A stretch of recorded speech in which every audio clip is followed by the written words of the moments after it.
Hey everyone, welcome back to my channel. I am Ms. Roxanne, this is Daily Rambles. Today, if we can focus, we're doing Sailor Moon Crystal, Season 1, Episode 5, called Act 5, Makoto, Sailor Jupiter.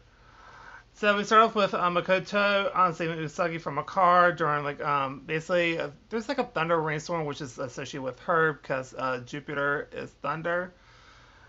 And then we have either have Queen Barrel's getting really mad, like uber mad, like. So anyway, then we have a bridal shop mention at school, and they talk about like there's like a ghost there that steals other people's husbands and stuff. And then they talk about Makoto and how she's like she got kicked out of her last school for fighting, and that she's like a bully and to stay away from her. And also, she's like super tall, like a really tall girl. And I think they're just kind of putting on the jealousy act a little bit, which they seem to do with every new student, to be honest. And then we have Usagi talks to Makoto and saves her again from a baseball, and they bond over food. And it turns out she cooks her own food and she lives alone. I was like, how are all these kids living alone in Japan? They have their own apartment, they have this and they have that. I'm like, how in the world does this happen? Because that doesn't happen here in the United States of America. I'm sorry, it just doesn't happen here. I mean, because I've seen other TV shows where the same thing happens, like Senna from Gun Gale Online and Sword Art Online lives in an apartment by herself, and I was like, how? How is this possible? Focus, boo boo. Anyway, that's just a weird thing that I feel like it's just like, I guess, common, and also for other shows, I was like, okay. So anyway, and then she gets a flash of the kingdom of like the old kingdom on the moon. And then, like I said, Makoto lives by herself, and then so Usagi takes her to the arcade, and then they go to the bridal shop, and it's supposedly haunted. Again, she's just telling the story that she heard at school.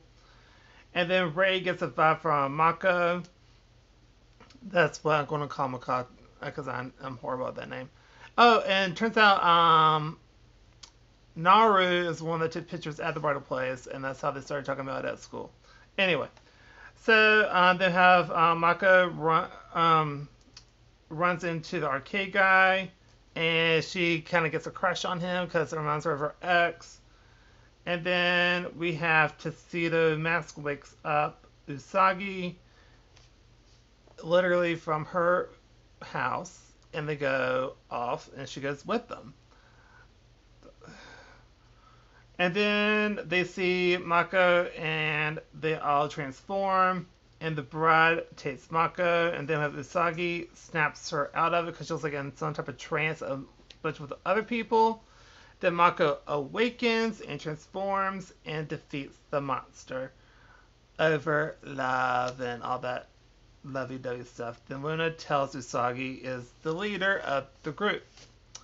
And that's the end of the episode. I will get this one because I love Mako's character. It's one of my favorites. I will probably give it I'll give it a B. Just because I think it's kind of stranger danger that to see the mask literally goes to her house, wakes her up, and just whisks her away, and she just goes along with it. What in the actual mess? It's a mess. It's just a couple key things. Just kind of, it's weird. It's just really, really, really weird. Anyway. Anyway, that's what I'm doing for this video. So if you like this video, please go to like, comment down below. Do you agree, disagree? I know it's a cartoon, but still, it's weird. Anyway, that's what I'm doing for this video. So just like, comment, subscribe. Have any suggestions, leave it down below. And I'll see you on my next video. Bye, everybody.